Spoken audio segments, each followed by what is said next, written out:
Puji nama Tuhan, Shalom Bapak Ibu yang dikasihi oleh Tuhan. Tiba saatnya kita akan siapkan hati dan hidup kita untuk kita akan mendengarkan firman Tuhan.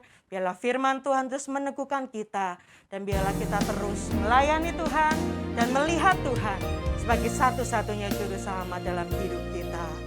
Kita akan pujikan seperti rusa yang haus.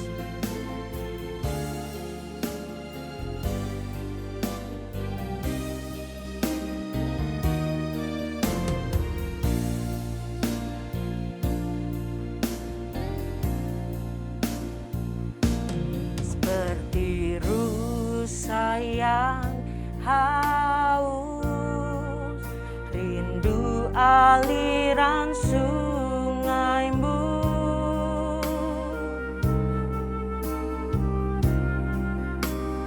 Hatiku tak tahan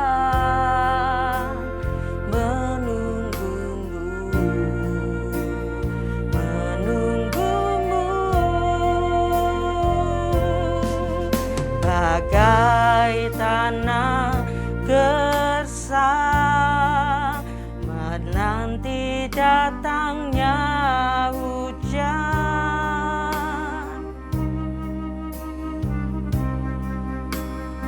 Begitupun jiwaku, Tuhan, hanya Engkau, hanya Engkau, hanya Engkau, pribadi yang mengenal hatiku.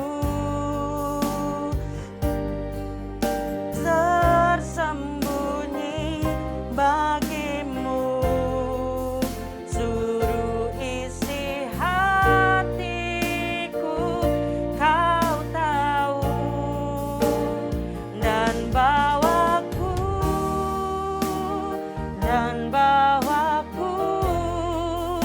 untuk lebih dekat lagi padamu.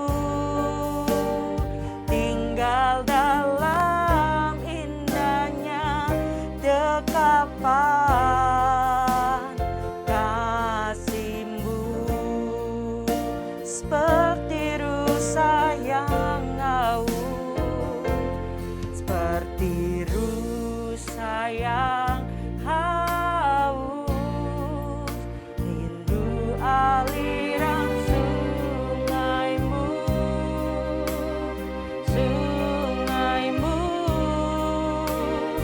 hatiku tak tahan menunggumu. Bagai tanah gersang, bagai tanah gersang menanti datangnya hujan.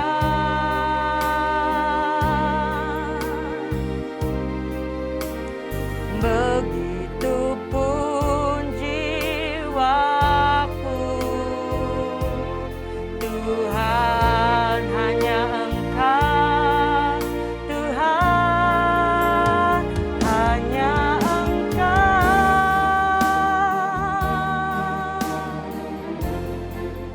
pribadi yang mengenal hatiku. Tak tersembunyi bagimu, seluruh isi hatiku. Kau tahu dan bawaku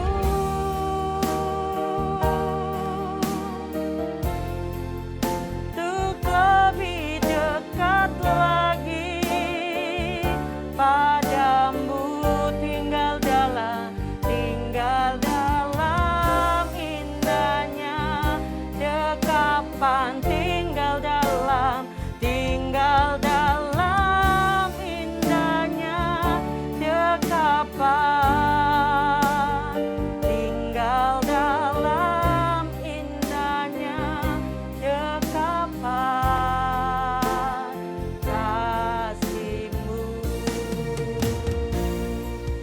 doa sebelum firman, saya serahkan ke diaken yang bertugas. Kami mengucap syukur Tuhan.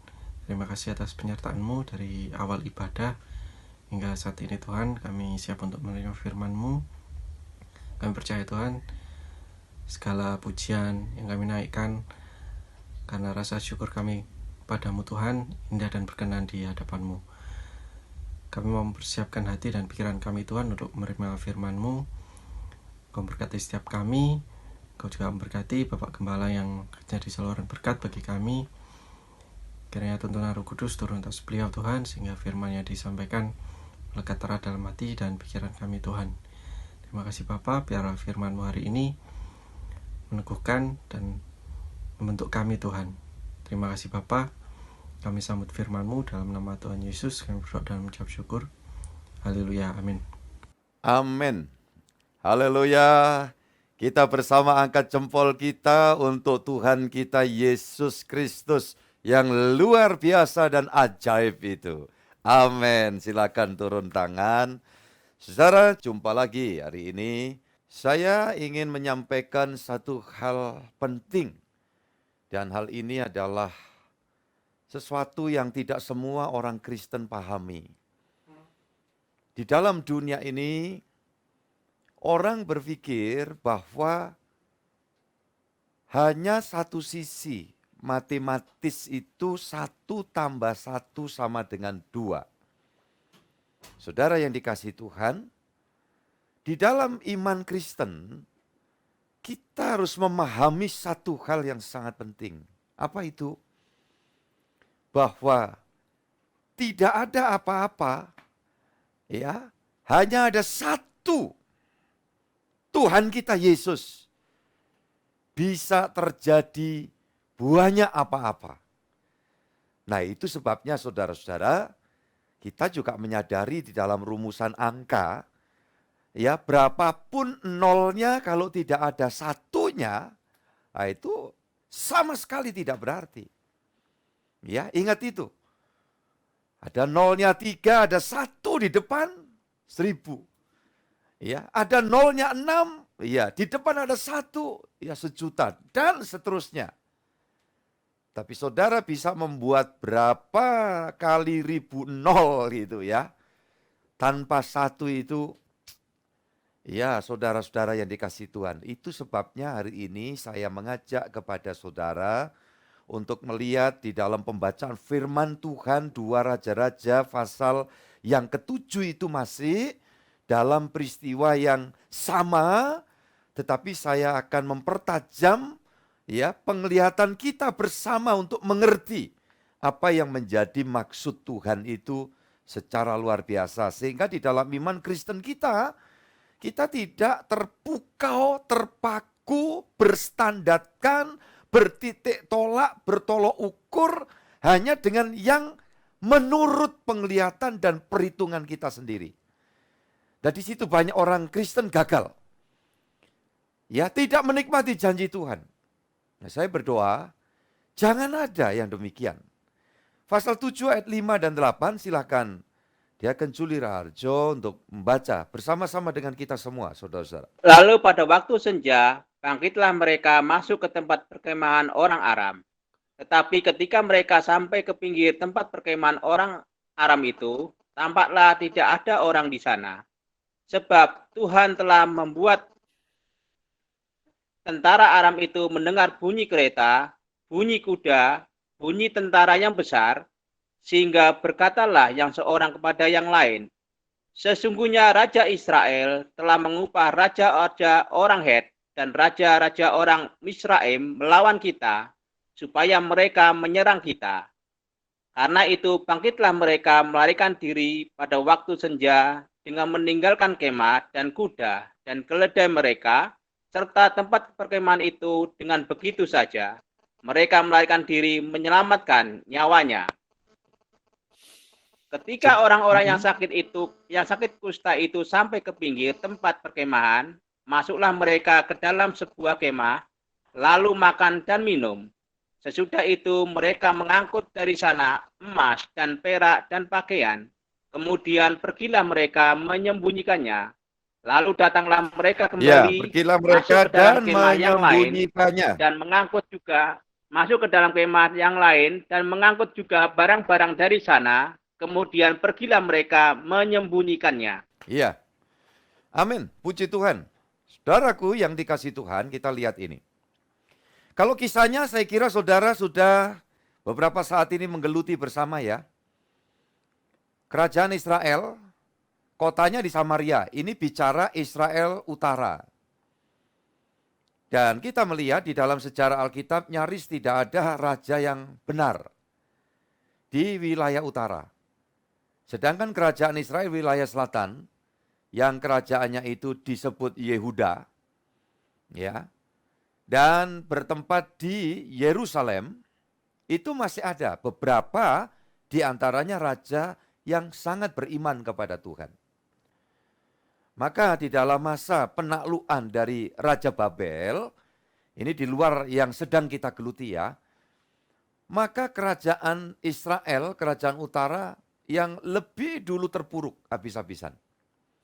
Dan berapa kali ketika utara terpuruk, wilayah selatan masih tetap jaya. Pertanyaannya kenapa?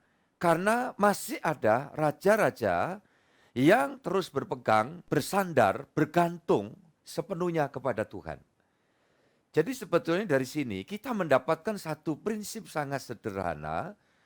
Manakala anak Tuhan ingin mendapati kehidupannya dapat menikmati janji Tuhan, tidak ada cara lain kecuali dalam hidup saya dan saudara benar-benar mendasari hidup dengan mengandalkan semuanya.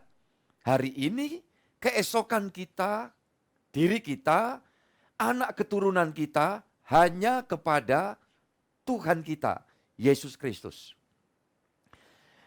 Tidak ada cara lain. Dan itu adalah kunci kejayaan. Berjaya di sini, di dalam iman Kristen kita, tidak cuma sekadar bahwa kita mendapat capaian hal-hal yang berkaitan dengan standar dunia ini. Tetapi berjaya ketika kita sampai kepada kemenangan yang paling ajaib, yaitu kerajaan sorga. Nah ini tolong dipatok ya, standar capaiannya, saudara-saudaraku yang dikasih Tuhan. Jadi kalau kita tidak mematok ini, kita terombang-ambing. Kadang-kadang ada orang yang mengukur tingkat imannya itu dengan tingkat keberhasilan secara materi. Materi memang Tuhan berikan juga kepada setiap orang yang betul-betul bergantung pada Tuhan dan kemudian semangat juang tinggi juga. Ya, tidak salah kalau itu memang pemberian Tuhan, tetapi itu pun juga bukan ya patokan utama. Karena kalau sampai di dalam tengah perjalanan seperti Raja Hizkia sendiri di dalam kisahnya, ketika dia bersandar kepada Tuhan, sungguh-sungguh Tuhan membuat jaya. Tetapi ada titik lemah. Manusia itu dan perlu terus firman mengingatkan kita. Titik lemah dari Raja Hizkia, Raja Yehuda pada waktu itu setelah dia berjaya jadi sombong. Dan di sana Tuhan tidak mengendaki. Sehingga harus mengalami proses lagi dan seterusnya. Nah, dosa kesombongan ini yang paling halus cara kerjanya ya.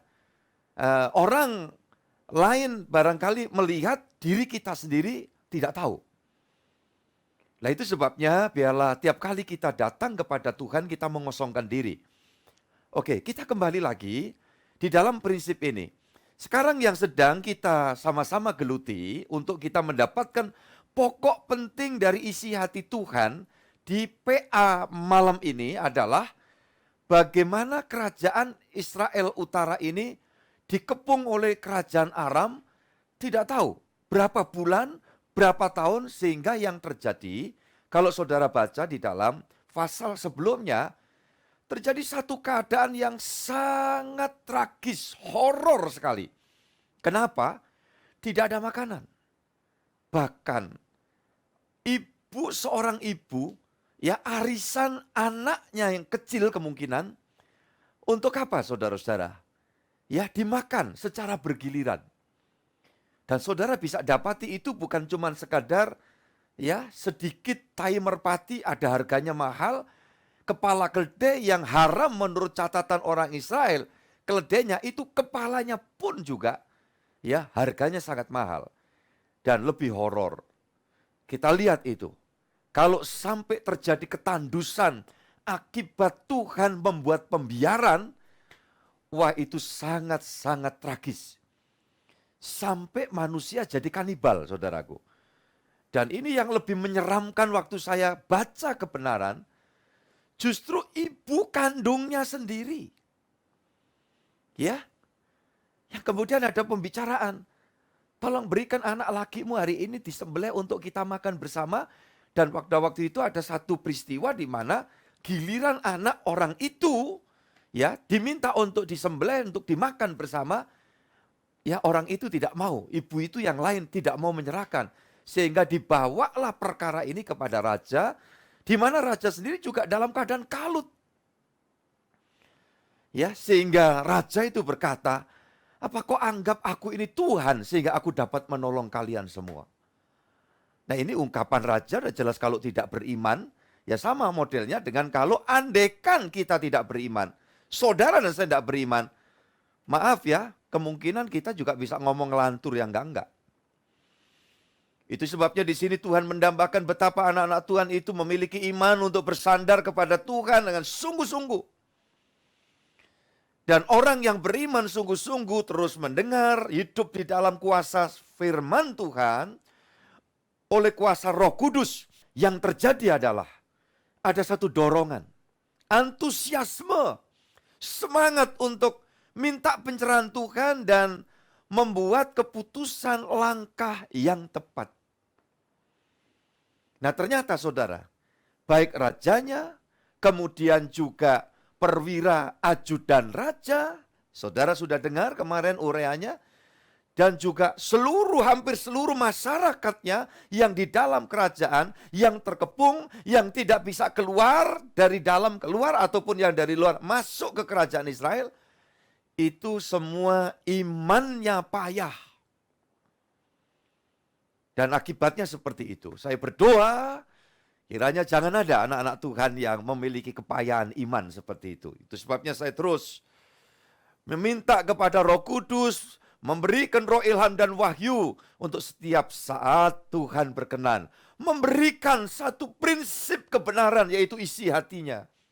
Untuk dipaparkan kepada setiap saudara. Untuk kita semua dapat mengambil satu langkah yang selalu tepat. Dan sederhananya kalau mungkin saudara tanya begini Pak Gembala, langkah yang selalu tepat itu gimana? Langkah yang selalu tepat itu adalah apapun yang terjadi di sekeliling kita, apapun juga keadaan yang sudah kadung kita alami, satu hal, jangan pernah ya melangkah ke arah yang salah. Tolong catat baik-baik. Jangan sampai melangkah ke arah yang salah. Mungkin saudara akan lanjut memburu pertanyaan kepada saya. Kalau begitu Pak Gembala, langkah yang benar itu gimana? Langkah yang benar tidak lain dan bukan adalah melangkah ke arah Tuhan. Tolong ucapkan bersama dengan saya, melangkah ke arah Tuhan. Nah, segagal-gagalnya, ya, segagal-gagalnya, seterpuruk-terpuruknya ketika seorang itu menyadari bahwa langkah yang harus diambil adalah langkah yang pasti, yaitu ke arah ya bapaknya yang isi rumahnya penuh dengan penyediaan. Itu saya ambil kalimat ini dari peristiwa anak bungsu terhilang, yang kemudian dalam keadaan sangat terpuruk, kemudian dia sadar. Dan dalam kesadarannya dia mengambil langkah yang tepat. Yaitu langkah ke arah bapaknya. Di mana bapaknya ini punya rumah dan punya segala sesuatu penyediaan di sana. Walau dia belum menikmati kembali situasi suasana itu, dia sempat di dalam pikiran sehatnya, penting orang Kristen, anak Tuhan, Maaf, lebih-lebih kami hamba Tuhan ya, punya akal sehat yang terus ditundukkan, ditaklukkan di bawah kuasa kaki Tuhan kita, Yesus Kristus. Setuju? Setuju saudaraku? Puji Tuhan. Amin. Dan akal sehat itu akan dapat memberikan pencerahan karena atas pertolongan Roh Kudus, anak terilang itu berkata, di sini aku, perutku kosong, sedangkan di rumah Bapakku semua budak upahannya saja, ya, hamba-hambanya saja makan dengan puas, kenyang. Nah itu, inilah iman. Apakah anak terilang itu sudah sampai di sana? Belum. Tetapi anak yang terilang ini di dalam kesadarannya, ya, dia mengerti. Bagaimana kita anak Tuhan gereja bisa mengerti? Dari firman. Makanya momen ibadah PA seperti ini atau ibadah gereja kita, itu selalu penekanannya adalah kita terus merangsek kepada Tuhan, mepet sama Tuhan, kita mau terus mendapatkan kebenaran firman Allah. Dan di situ nanti kita mengerti.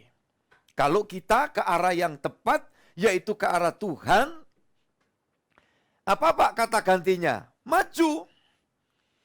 Ya, mengikut Yesus tidak ada kata yang lain. Ke kiri atau ke kanan? Oh tidak, apalagi mundur. Bahasa lokal waktu kecil kami disebut apa? Balik kucing. Ya, yang gak enak ini kalau saya bilang balik, terus kucingnya mengarah ke ya ada Titus di sana di depan saya. Ya, balik kucing itu ya. Nah, saudara-saudara yang dikasihi Tuhan, tidak ada itu.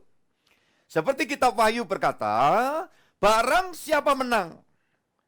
Lah tentu kalau lomba, lari, apapun lomba itu ya, saudaraku, pasti adalah garis akhir, garis finish.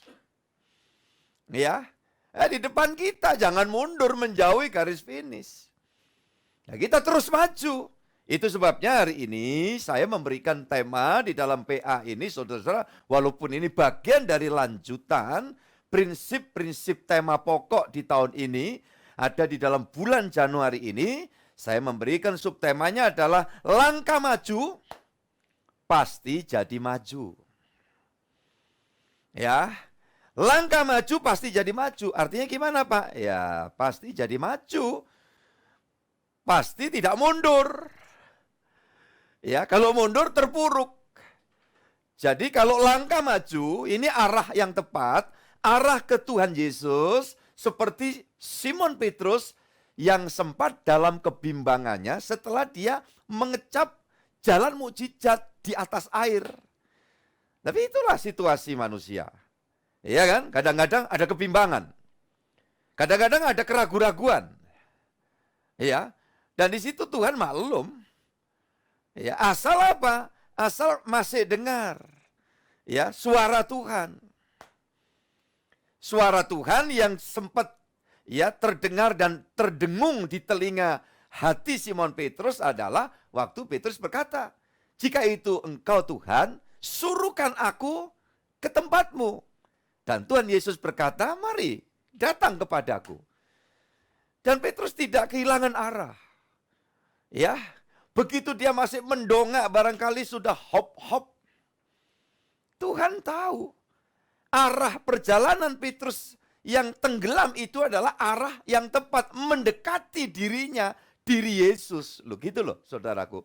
Makanya segagal-gagalnya saudara, jangan sempat saudara mau dengar suaranya setan yang mengatakan udahlah serong kiri saja, serong kanan ya. Apalagi mundur saja itu. Jangan pernah mau.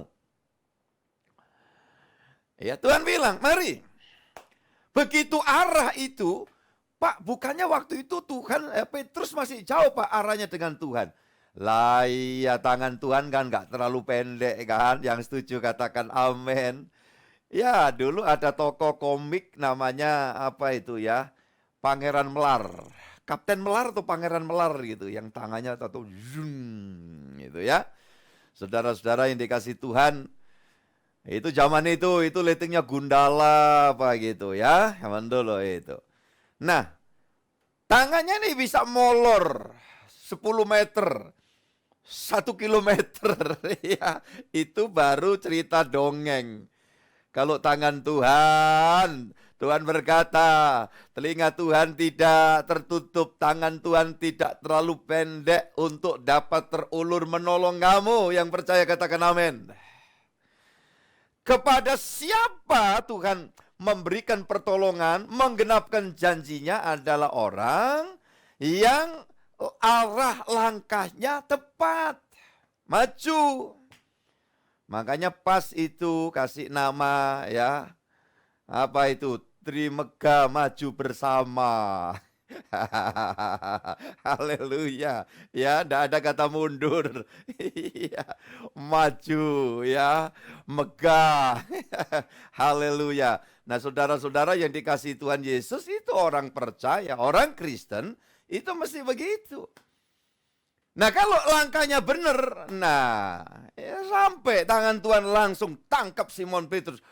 Hari ini apapun yang menjadi ya keterbatasanmu, tetap arahkan hatimu mengarah ke Tuhan dan nikmati, tepat saatnya tangan Tuhan akan melakukan sesuatu atasmu. Haleluya. Puji Tuhan, itulah iman Kristen sejati. Dan itulah janji Tuhan yang selalu ditepati. Sekali lagi, firman Tuhan ya, temanya langkah maju pasti jadi maju. Puji Tuhan saudara-saudara. Nah, di dalam perikop ini kita semua lihat rajanya, wakilnya, tentaranya, rakyatnya ya sudah terintimidasi. Yang dari luar tidak bisa menyeberangi musuh yang lagi mengepung. Yang dari dalam kerajaan tidak bisa keluar karena sudah dicegat di sekeliling kerajaan. Ini apa? Inilah kekristenan yang terintimidasi. Ya, saudara-saudara yang dikasih Tuhan. Berapa banyak orang Kristen yang kemudian ya dia merasa maju kena, mundur kena. Dan ujung-ujungnya apa? Dia berdiam diri, menyerah pada nasib, menyerah pada satu keadaan, kehilangan gairah, antusiasmenya sebagai anak Tuhan padam, dan Roh Kudus seolah tidak mendapat kesempatan untuk melakukan sesuatu atas hidupnya. Yang seharusnya tidak demikian. Justru di dalam kisah ini kita melihat ada 4 orang sakit dan sudah termarginalkan. Menjadi bagian masyarakat yang sudah terbuang. Tetapi rupanya masih ada percikan semangat. Sehingga langkah yang diambil adalah langkah iman. Langkah yang penuh kepastian. Yang saya katakan adalah, ya di sini nggak mengapa-ngapain, mati. Masuk ke dalam juga orang di dalam kerajaan udah mati semua. Ya, langkah kita tepat kalau kita merangsek maju saja. Untuk apa? Ke tempat di mana musuh itu menghadang. Jadi ingat ya, begini saudara. Mesir, kemudian padang gurun, negeri perjanjian. Waktu keluar dari Mesir, udah oke kan? Tangan Tuhan melakukan mukjizat mengeringkan Teberau. Tetapi di dalam perjalanan ini padang gurun di samping ya begitu ganasnya gurun pasir yang seperti itu, selalu ada musuh yang menghadang. Kenapa? Karena hakikatnya kuasa dunia tidak pernah setuju kalau bangsa pilihan itu sampai di negeri perjanjian. Lah ingat ya, perjanjian itu Tuhan sudah nyatakan, nih loh, kamu kalau sampai di sini udah pasti menikmati semua. Nah, di dalam kisah yang sedang kita geluti ini, begitu juga. Kalau orang-orang ini tidak terbelenggu oleh ketakutan, tidak terintimidasi oleh situasi yang tidak jelas, sama-sama tidak jelasnya, kenapa kalau tidak bertindak nekat, asal nekatnya itu dalam kebenaran. Ingat itu. Nekat tetap dalam koridor kebenaran. Tapi kata bonek ini dalam perspektif iman tuh bondo nekat yang punya dasar. Anak terilang punya dasar. Ya, bahwa di rumah bapakku. Nah ini dasarnya. Ada segala sesuatu. Kemudian saudara-saudara yang dikasihi Tuhan, Simon Petrus punya dasar. Dia nekat, bonek. Di dalam keadaan gagal pun dia tetap ya, di dalam pikirannya, hatinya, dia sadar Tuhanku, Sang Kurios, Sang Adonai itu hebat.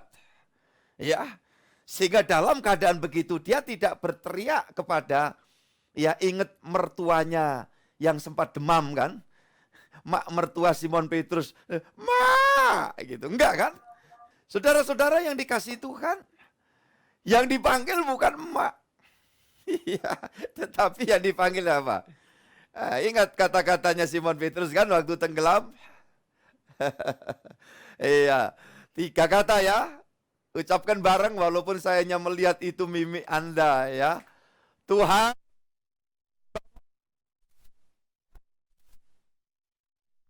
ini dia ya, melampaui barangkali pujian penyembahan 6 jam 1 hari. Saudara-saudara yang dikasihi Tuhan, yang kalau barangkali itu dilakukan cuman ya sekedar prosesi begitu. Tetapi ketika kalimat doa itu dari hati yang arahnya jelas, maju, Tuhan tolong saya. Langsung tangan Tuhan, iya, menyabet untuk memberikan pertolongan. Malam ini saya yakin, seyakin-yakinnya supaya ini tidak cuma sekadar menjadi ibadah PA tradisi, tetapi saya berdoa setiap anak Tuhan, apa yang menjadi pergumulanmu, asal hatimu tetap hanya berpikir untuk maju, arah yang tepat, ada nekat tetapi di dalam koridor kebenaran, saudara akan mengalami segala sesuatu yang Tuhan sediakan. Saudara-saudara yang dikasihi Tuhan, saya berdoa itu, dan tidak ada yang mustahil. Tolong camkan, tahun ini adalah menjadi tahun semua yang dijanjikan Tuhan terpenuhi. Tidak ada satupun yang tidak terpenuhi. Tolong pegang itu, masukkan dalam rohmu. Orang muda, orang tua, semua kita, saudara-saudara yang dikasihi Tuhan. Ya, ini yang menjadi pegangan kita. Jangan saudara membuat pembiaran terhadap rasa keterpurukan.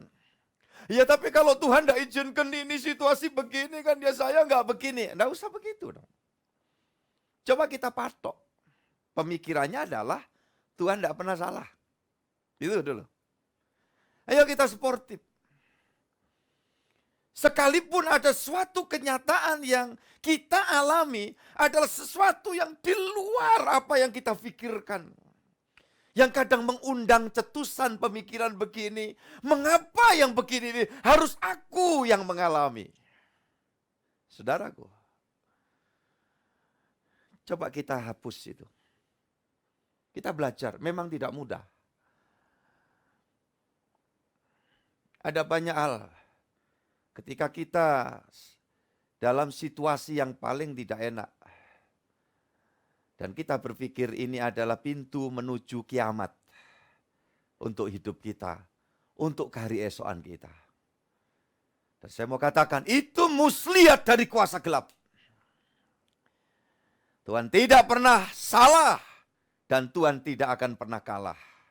Ya Pak Gembala, tetapi kami mengalami seperti ini.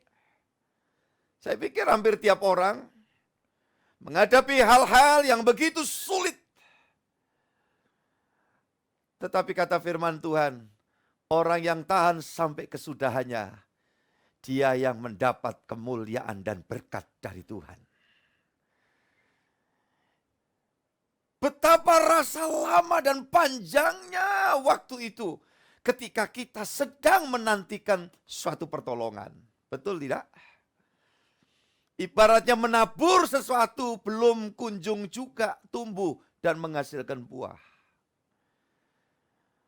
Yang kadang perlu kita pahami, kita tidak tahu persis jenis taburan yang kita taburkan itu benih apa.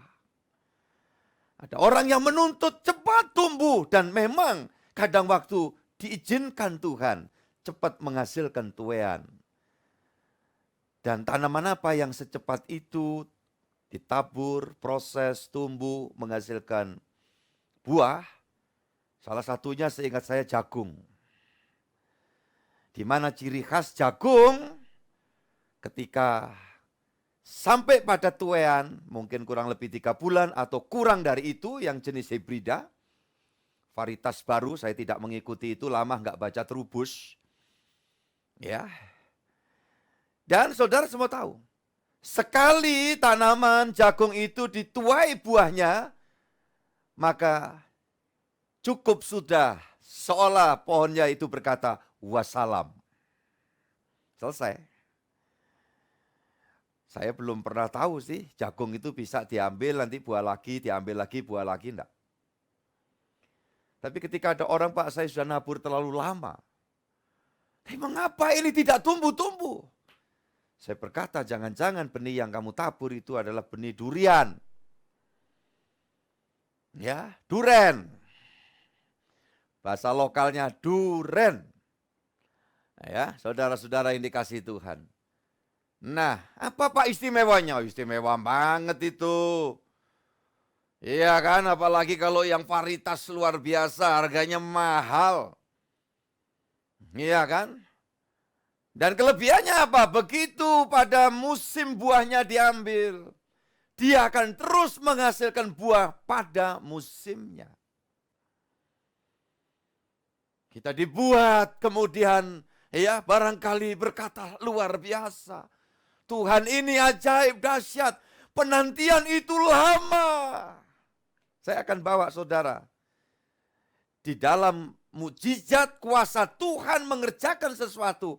Kadang-kadang masa penantiannya orang yang satu dengan yang lain berbeda. Tetapi biasanya yang memiliki daya tahan, ya, tahan uji, biasanya akan mendapat sesuatu yang kok lama sekali. Nah, ini dalam manajemen saja ada istilahnya ngerapel, saudaraku. Iya kan? Saya paling demen kalau ada orang datang senyum-senyum gitu ya. Kira-kira guyonannya bawa amplop sambil berkata, saya dapat rapelan itu. Berapa lama nunggu rapelan? Aduh Pak, 20 tahun. Wah, bisa dibayangkan itu, iya kan? Nah, saudara-saudara yang dikasihi Tuhan Yesus, lah Tuhan ya begitu. Saya yakin begitu. Contoh Alkitabnya banyak. Nah, oke, itu nanti ya. Tapi kita selesaikan di sini. 4 orang kusta ini, kemudian dia melangkah tepat. Sekali lagi saya akan ulang, masuk ke dalam kerajaan, udah mati semua sekarat di sana. Tinggal diam, mati juga, akhirnya kaliren kelaparan. Ada masuk saja ke sana, paling banter kalau mau dimatikan ya mati. Kalau nanti hidup, ya hidup. Itu dengan kata kalau Tuhan mengendaki hidup-hidup. Makanya selalu saya bilang ya, orang-orang yang sedang gangguan sakit, nggak usah dipikir macam-macam, pikirkan aja. Ya, bagaimana kita bergantung Tuhan, sandar Tuhan, berobat. Jangan nggak berobat, ya. Saudara yang dikasih Tuhan, pakai BPJS, pakai apalah. Ya, kalau sampai darurat sekali di suatu daerah tertentu, pakai apa istilahnya itu bantuan dari pemerintah, kenapa tidak? Tidak apa-apa. Ya jangan-jangan itu bagian juga yang saya dan yang lain diakonia. Jadi tidak apa-apa, tetap aja. Dan tidak usah dipikir nanti gimana saya. Saudara-saudara yang dikasih Tuhan. Kalau belum waktunya mati, nggak mati. Ya, saudara yang dikasih Tuhan, Anda orang tabrakan mobilnya hancur, mumur. Dan nggak bisa dipakai. Orangnya hidup sampai sekarang. Ya, jadi saudara-saudara yang dikasih Tuhan, ya, ada orang nggak pakai kecelakaan, nggak pakai duduk, berangkat, ya, itu sebabnya cara berpikir sederhana ini, udah melangkah aja. Lah kalau aku beriman nanti mati gimana? Mati masuk surga. Iya kan? Itu sebabnya saudara-saudara prinsip ini diambil ini oleh 4 orang ini. Dia melangkah ke sana dengan pikiran nggak apa-apa mati ya mati, tapi kan perut kenyang. Nah, gitu loh. Selalu ada pemikiran yang positif, aktif, praktis. Tapi tetap dalam perspektif yang benar. Koridornya yang betul, yang benar. Nah, sampai di situ tadi ya, di ayat itu saudara-saudara yang dikasihi Tuhan, ada yang terjadi di luar perbuatan manusia. Ingat itu. Masa penantian kita tunggu dulu nanti. Menantinya panjang, pergumulannya mungkin tidak mudah, berarti saudara siap itu dapatkan sesuatu yang besar. Ya, sesuatu yang ajaib. Maka tahan menderitalah, sabarlah. Kalau memang itu bukan penderitaan akibat dari perbuatan kita sendiri. Iya kan? Saudara dikasih Tuhan tetap semangat, bergairah, enggak perlu terus kemudian hilang semangat itu salah besar. Nah, saya coba bacakan ayat yang ke-6. Sebab Tuhan telah membuat tentara Aram itu mendengar bunyi kereta dan seterusnya. Sebab Tuhan telah membuat. Saudara-saudara, ini ya, kalau orang Kristen tidak benar-benar menggeluti, memahami, meyakini ini, payah kita jadi orang Kristen. Kita akhirnya kalah. Anak Tuhan kalah dengan anak dunia, karena anak dunia itu meyakini juga suatu domain, ya, kekuasaan wilayah dari sesuatu yang tidak terlihat. Cuma kalau anak dunia itu berpikirnya nanti hal yang gaib seperti ini harapannya bukan ke Tuhan. Nah, itu di situ bedanya. Saudara-saudara yang dikasihi Yesus Kristus, kita harus tahu ini, bahwa kuasa Tuhan secara gaib, bahasa Arabnya itu goib, bahasa populernya itu supranatural atau adikodrati, itu ada. Ketika kita sudah memperjuangkan, ketika kita sudah mengusahakan, ketika kita terus bukan cuma bertahan tetapi maju ke arah yang tepat, dan kemudian kita masih harus menanti. Ingat, di sela-sela itu tidak mustahil Tuhan melakukan sesuatu. Ya, satu contoh saudara-saudara, percaya nggak percaya gitu ya, percaya nggak percaya, ini istilah kalau saudara lagi ngobrol dengan, ya kan, secara umum, bahasa umum begitu, percaya nggak percaya. Ada wilayah Allah atau wilayah Tuhan. Hidup ini saudara-saudara dikasih Tuhan. Coba bayangkan aja, ya, dalam ilmu kedokteran kenapa orang hidup ini saturasinya 100, paling enggak ya 96 masih oke gitu ya kan. Begitu kalau sudah 80, 60, ya 40 itu. Orang cuma tahu, wah bagaimana ini? Ya dipompa-pompa begitu aja, dimasuki oksigen. Tapi kalau tiba-tiba waktunya berangkat, saudara yang dikasih Tuhan. Cuman taunya hitung-hitungan aja. Oh, teori berdasarkan perjalanan pengalaman is oke.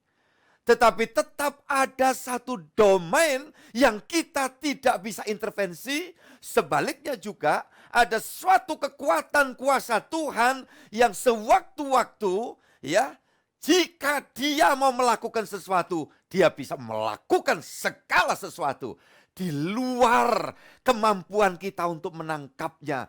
Sehingga ujung-ujungnya kita hanya terheran-heran di kemudian hari. Dan syukur kalau itu adalah anak Tuhan yang beriman, hatinya yang berpaut kepada Tuhan, dia akan berkata haleluya, haleluya, haleluya, puji Tuhan. Haleluya, tidak cukup 12 kali saja, ya, mungkin 1000 kali. Saudara-saudara yang dikasih Tuhan, kenapa ada kerja kuasa Allah? Ada wilayah Allah yang orang beriman harus mengakomodir itu. Ingat, harus memberikan tempat. Jangan saudara berpikir, oh menurut saya begini, ini kalau kerjasama dengan ini berkait dengan orang ini, oh dengan orang bonafit ini bakalnya begini, dan akhirnya semua dipenuhi. Ya, tidak ada tempat lagi untuk Allah melakukan sesuatu. Dan ini salah satu kerugian besar orang Kristen. Bertobat dan kita mulai introspeksi diri. Self correction ketika kita, kenapa aku dalam pergumulan ini? Aku sudah berusaha semikian bagus. Tetapi jangan lupa, ada wilayahnya Tuhan. Yang jangan sampai terisi dan terpenuhi dengan berbagai isian yang tidak seharusnya. Saudaraku yang dikasihi Tuhan, sekali lagi percaya, nggak percaya. Satu contoh. Orang mengusahakan sesuatu, dagang apa, ditata itu etalasenya yang sedemikian rupa, hebat, luar biasa, saudaraku. Saya mau tanya, yang ngirimkan customer, pelanggan siapa kira-kira? Itulah dia, Tuhan. Ya, rekanan yang kemudian menghubungi Anda sebagai barangkali produsen atau ya sebagai penyedia jasa. Serahkan pada wilayah Tuhan, sediakan itu. Saudara menjalin relasi baik itu bagus. Ya. Saudara terus aktif itu harus. Tetapi ingat, ada wilayah teritori Tuhan yang jangan sampai tanpa sadar itu terisi dengan segala sesuatu yang salah. Ya, saudaraku yang dikasihi Tuhan. Ya, hal-hal gaib dalam hidup ini. Kalau yang asli, saudara-saudara yang dikasihi Tuhan, itu Tuhan. Tetapi anak dunia kan dalam kapasitasnya sulit untuk menangkap Tuhan, maka dia berpikir hal goib itu juga bisa minta bantuan yang lain.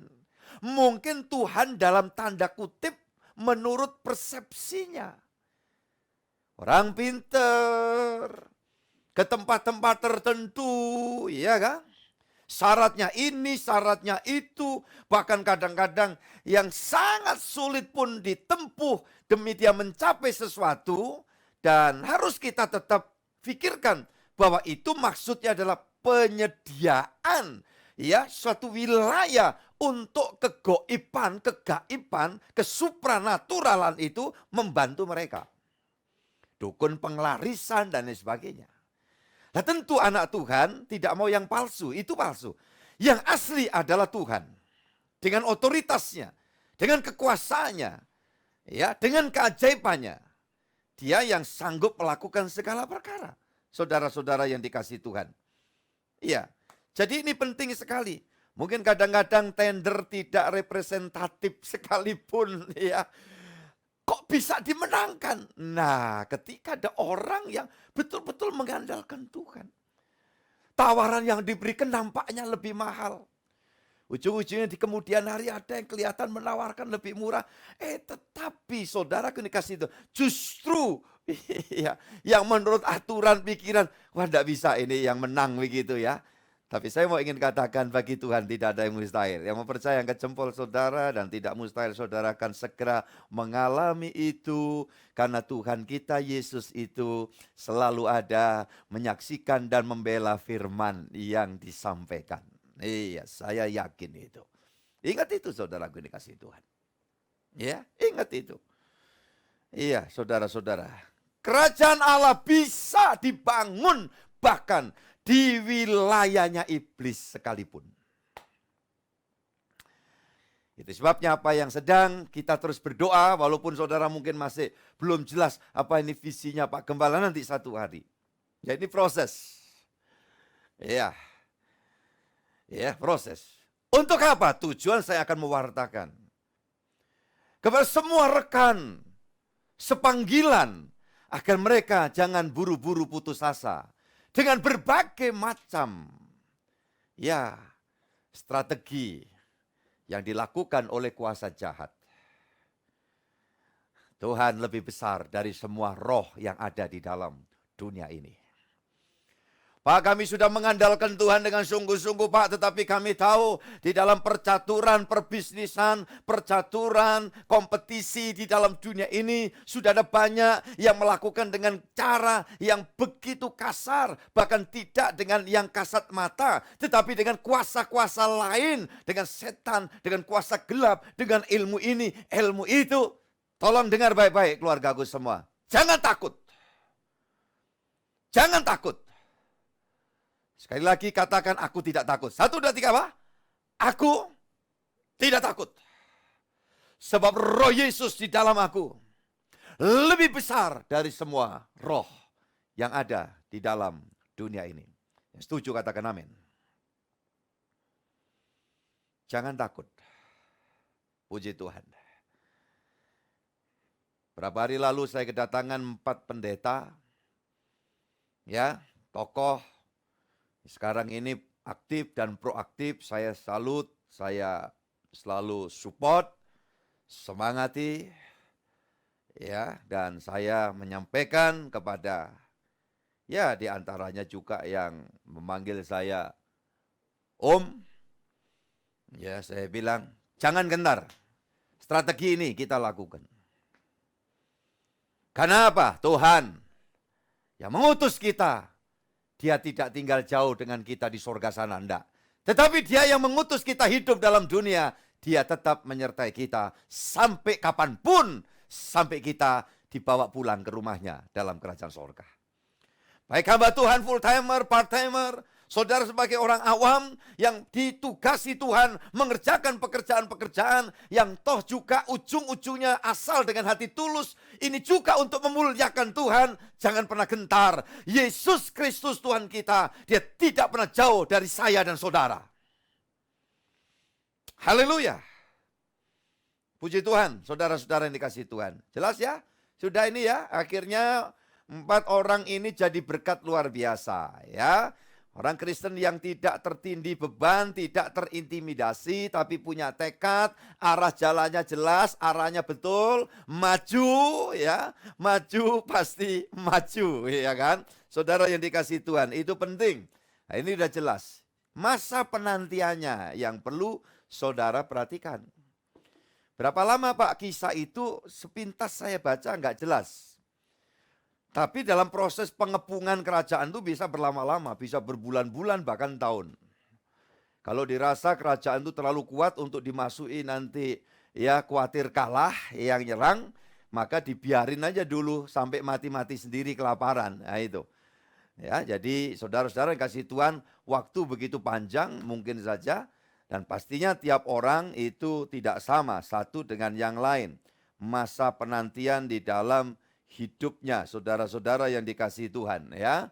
Puji Tuhan. Tapi yang jelas ya, Allah kita adalah Allah yang terus bertindak, kadang tidak masuk akal. Ayat referensi ya, coba kita buka dulu Yosua 23 ayat 9 sampai 11 dibaca aja. Yosua 23 9 11 sampai 11. Bukankah Tuhan telah menghalau bangsa-bangsa yang besar dan kuat dari depanmu?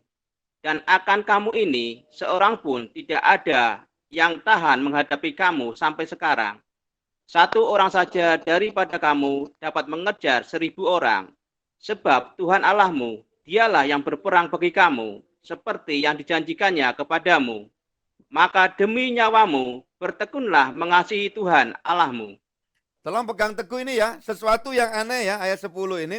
1 orang saja daripada kamu dapat mengejar 1000 orang. Nah inilah. Apa? Kemustahilan. Kita tabrak, kita terobos. Alasannya apa? Tentu ada alasan. Alasannya 1 orang saja daripada kamu dapat mengejar 1000 orang.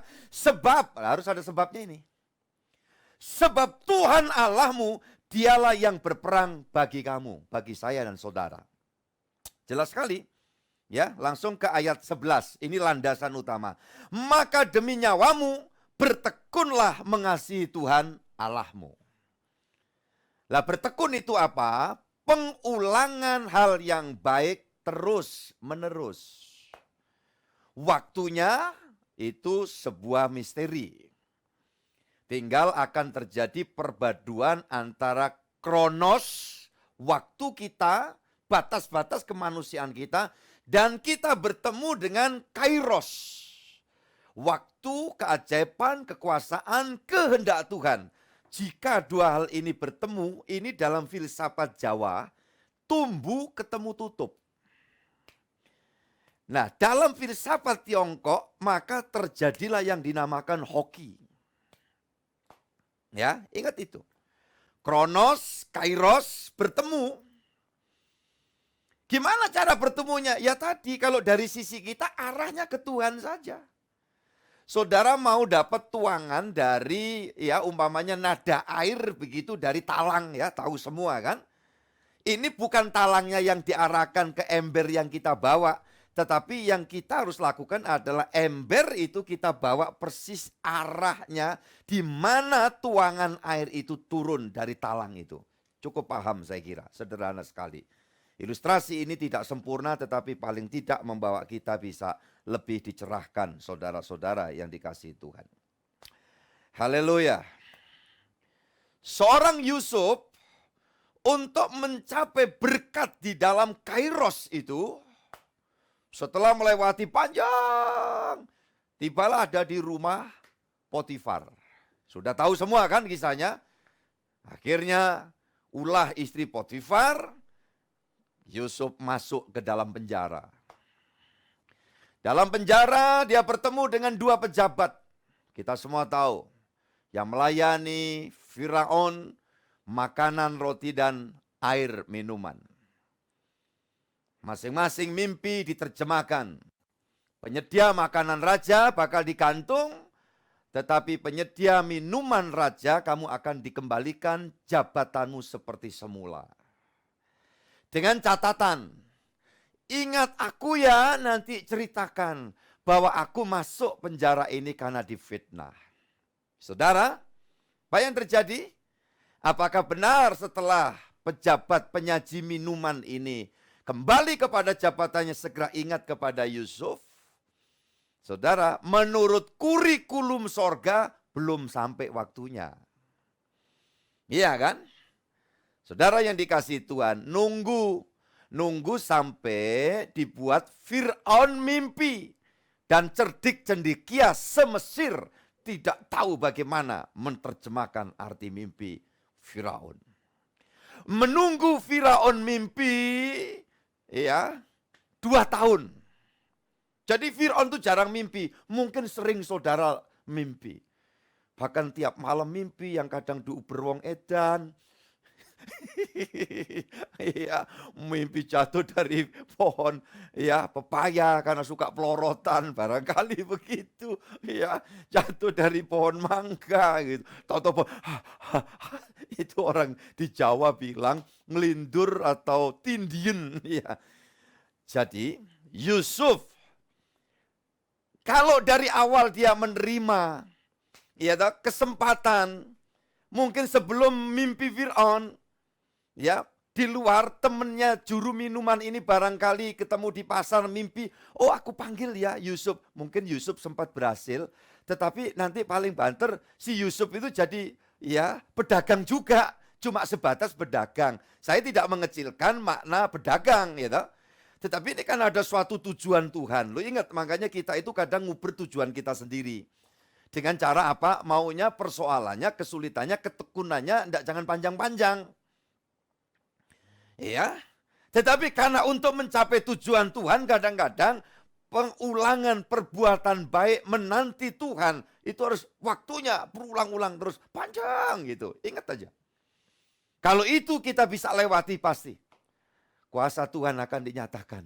Nah, sampai dibuat Firaun mimpi. Berapa lama? 2 tahun. Saudara yang dikasihi Tuhan. Iya, apalagi contoh. Di kekuasaan Raja Ahasiweros ada Mordekai dan Haman. Siapa Mordekai? Pamannya Esther yang kemudian jadi ratu pengganti Wasti. Di sana keajaiban Tuhan dinyatakan melalui sikap benar dari seorang Mordekai yang pernah berjasa menyelamatkan nyawa raja dari sebuah persekongkolan yang tidak membunuh, tetapi lebih dulu diketahui akibat dari perbuatan baik seorang Mordekai Tetapi saudara yang dikasihi Tuhan, apa yang terjadi? Apakah Mordekai sesegera mungkin mendapat barangkali ucapan selamat dan hadiah dari raja? Saudara-saudara yang dikasihi Tuhan, nunggu waktu sampai kapan? Kalau peristiwa Yusuf nunggu Firaun mimpi. Tetapi peristiwanya Mordekai menunggu sampai Raja Ahasiweros terganggu, tidak bisa tidur. Apa itu? Insomnia ya.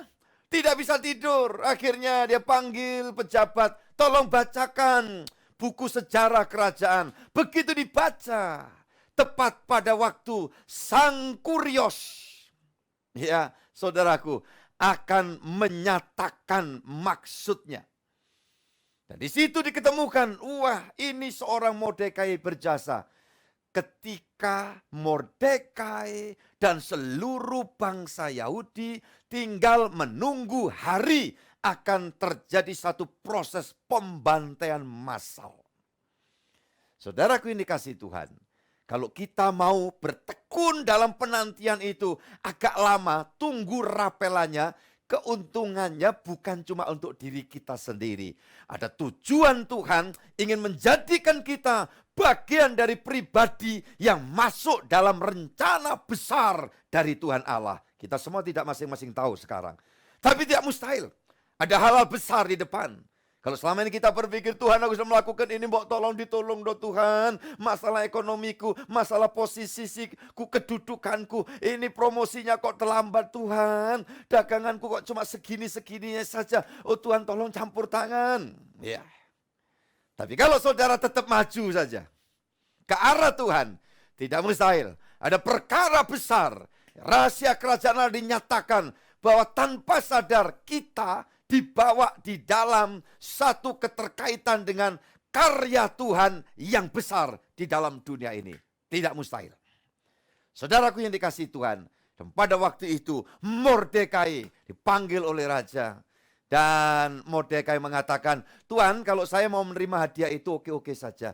Tetapi hambamu ini tidak tega ketika melihat bahwa seluruh bangsa kami ini di negeri Tuanku sedang terancam nyawanya kurang beberapa hari lagi oleh fitnah dari Haman, pejabat tinggi raja. Coba bayangkan. Makanya kalau kita menghadapi persoalan besar, kita kadang-kadang juga rada tabrak sini, tabrak situ, rada tertatih-tatih, rada bingung, rada barangkali nervous, wajar manusiawi. Tapi ingat, jangan kehilangan kontrol untuk kita melihat ke depan. Langkah kita harus maju. Kita tidak boleh serong kiri, serong kanan. Tidak boleh kemudian lebih-lebih mundur atau balik kucing tadi. Arahkan terus kepada Tuhan. Dan saya yakin, percaya, Tuhan tidak tidur. Tuhan tidak tidur. T3 saudaraku. Tuhan tidak tidur. Sekali lagi Tuhan tidak tidur. Ya, sekalipun engkau tidur, kalau Tuhan waktunya nolong, bagi dia tidak ada yang mustahil. Jangan tidur rohani, ya. Tidur jasmani harus. Terus jangan supaya aku terima wahyu Tuhan, terima enggak tidur-tidur, ya jantung kita kena, ya. Jangan, saya waktunya tidur. Ya, saudaraku yang dikasih Tuhan, jangan wah Bapak itu kalau nyampaikan tuh ngalir begini, mesti kalau malam enggak tidur, nunggu ya inspirasi ilahi gitu. Enggak, waktu tidur, ya waktu belajar, waktu olahraga, waktu makan. Ya, saudara yang dikasih Tuhan, gitu aja waktu jalan-jalan. Ya, saya normal-normal aja, ya. Bukan yang gimana begitu, enggak. Terus nanti sampai duduk begini, saya dirambati akar-akaran begitu. Itu bukan panggilan saya. Bukan panggilan saya, ya. Panggilan saya adalah untuk terus belajar kebenaran firman Allah. Dan saya sampaikan ini kepada saudara-saudara semua. Itu sebabnya saudaraku yang dikasih Tuhan. Ingat ya, ketika kita dalam proses, ya, Allah kita adalah Allah yang luar biasa. Nanti tolong ada PR dibaca saja ya. 2 Raja-Raja pasal 8 ayat 1 sampai 6. 2 Raja-Raja pasal 8 ayat 1 sampai 6. Perikop itu luar biasa. Ya, saudara-saudara, matching dengan apa yang saya sampaikan. Ada seorang janda punya anak, ya, dapat anak, kemudian tahu-tahu ya waktu itu tentu dapat anak ya bukan janda ya, dia suami istri punya anak, kemudian ya suaminya meninggal, anaknya mati. Hamba Tuhan dipakai Tuhan ya untuk apa? Menghidupkan anaknya itu hidup. Tapi satu ketika saudara-saudara menghadapi satu masalah di mana yang terjadi ini perempuan dengan anaknya harus meninggalkan semua ya saudara-saudara propertinya yang dia punya. Dan dia harus bertindak bonek. Orang Israel perginya ke Filistin. Berapa lama? Nanti saudara bisa baca.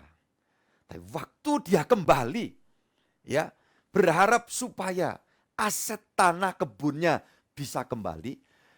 Alur kisahnya itu kalau Kronos itu bertindak, kemudian Kairos itu cocok memang ini melakukan sesuatu, ada satu berkat yang luar biasa. Nanti saudara bisa baca itu, saudara-saudara yang dikasih Tuhan.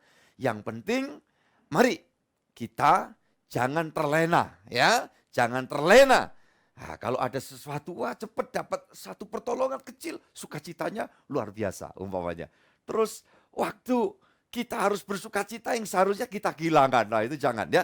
2 ayat dibaca, kita akan selesai. Ayub 20 ayat 5. Bahwa sorak-sorai orang fasik hanya sebentar saja, dan sukacita orang durhaka hanya sekejap mata. Ya, haleluya ya, jangan ya. Ini bukan orang fasik. Sorak-sorai orang fasik hanya sebentar saja dan sukacita orang durhaka hanya sekejap mata. Orang yang gak bergantung Tuhan itu fasik ya. Oke. Mazmur 5 ayat 12. Terakhir.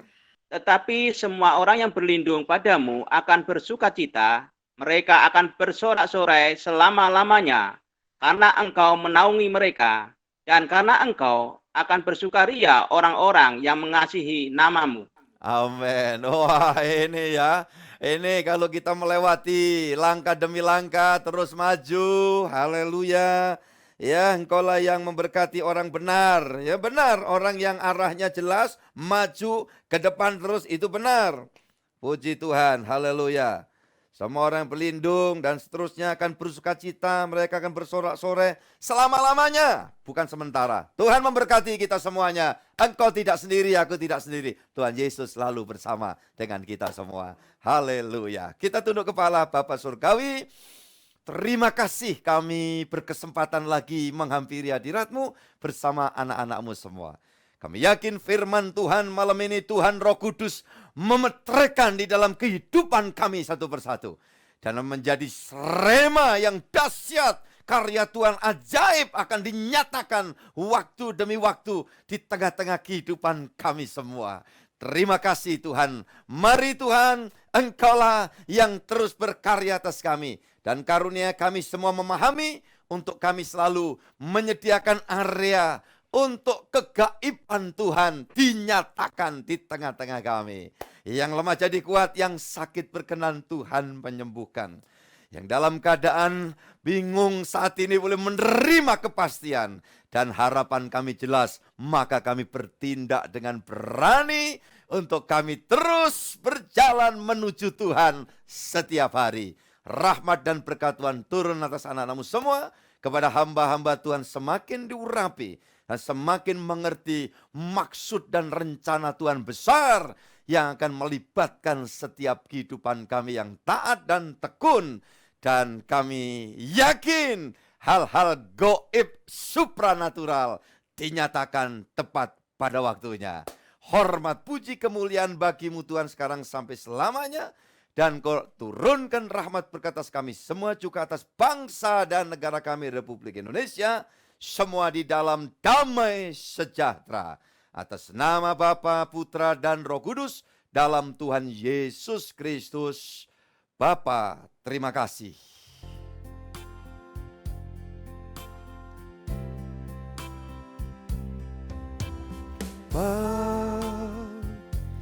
Terima kasih.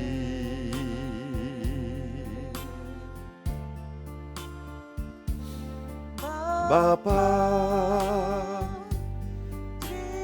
terima kasih.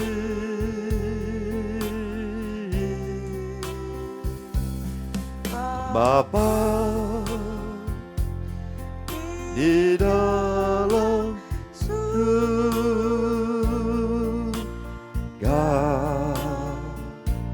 syukur terima kasih.